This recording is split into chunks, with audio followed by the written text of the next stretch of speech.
you rubbish, where's the money? And I'm like, I don't know, but I just kept giving. So I use that say, which say, never says never.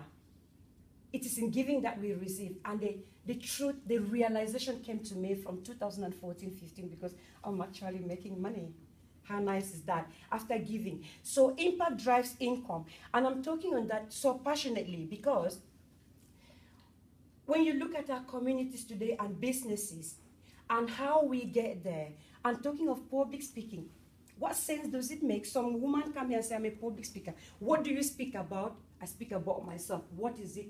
Yes, I've got a story, which is coming out in a book. Hopefully you should get my book in a couple of months' time. It's quite delayed now. But what do you speak about? So what I did then was, coming from the African background, where I did not have means of going to education, where I had to literally go to people and beg them. Because I come from a family of 10, okay? 6 had died. Mom and dad is dead. I'm not making you cry now, I'm motivating you. All I'm saying to you is, I want you to realize what the journey I've taken. So now, getting as a businesswoman, knowing very well that from that type of a background, I didn't have education. And I can see those children and those many people when I go like holidays. And I decided to say, okay, how can my public speaking impact these people? So I started going back, started with pens and pencils, collecting pens from the table, those in careers to remember. And I went there, do some pen project, speaking to children in primary school, testing my ability and everything. After that, then I realized that I could actually do more. So I set up a library last year, and which was literally books by the people of the United Kingdom, unwanted books. I just collected them, physically do that myself, pick them to my living room. I remember my husband said, you need to get these books out of this house. It was everywhere. And I just gathered them, then shipped them. That is my money. So when I talk of giving to make money, I'm looking at things like that that I've done. Based on my personal example, a library was set up, and we'll see a little short video at the end of how that impact is created in the community. So much so that when I come with business, people are like, ah, is it not that woman? And it kind of make a change. Not that you are giving to them in order to come and introduce your business. It was genuinely that passion that took me to the convent to help the poor.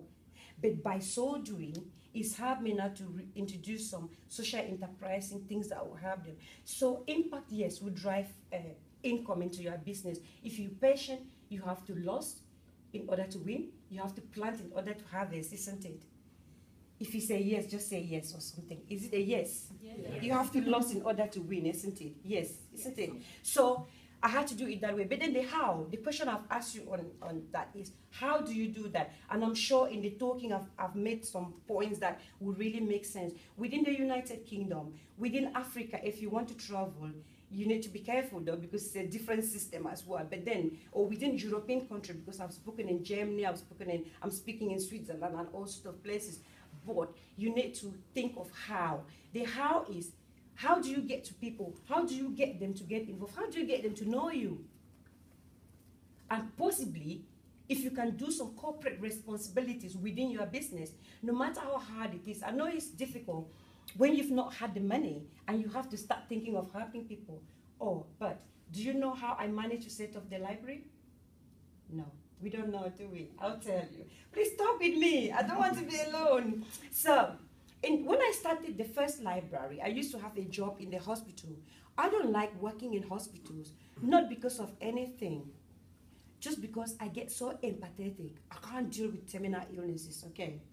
Because I've seen that many people die in my family, isn't it? So I don't want them. But I had to do the job. When I started with my library, I had a job, and which I had not done when I went to uni. This was when I was making babies. I used to go and do 0 contract hours. So I kept that job. And of course, we stayed in a good relationship. But when I went back to do my life, to set up the library, I was stuck. Books everywhere. Where do I get the money? You know what I did? I had my office that Speed gave me, my beautiful Speed incubation space. I came there, worked during the day, went home 5 o'clock, feed my 3 children, off to Hadlands Hospital, and I worked in the hospital all night. That's how I raised the money for the library.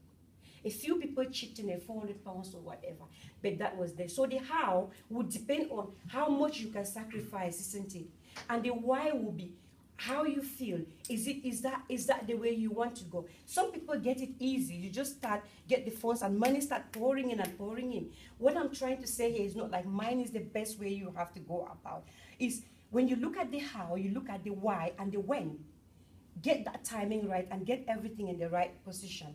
You won't get it wrong, because how you do it does matter, and why and when matters. Then I use that, I said, one step at a time. And I say, that say means so much to me. The very small things that appear really little make your business grow. Now let me go back to my libraries. A library, when I started the library project, my husband said, "You stupid woman, you buy more than you can chew. How on earth? Books are heavy." And a lot of people said that to me. Books are so heavy, how are you going to transport them? And I had to start from very, very little. My idea was to send a bit of books and not all of them. Then it happened that when I worked, I raised the money. It was hard work. And those little things, if we relate to the books, these books within the UK are going to the bin.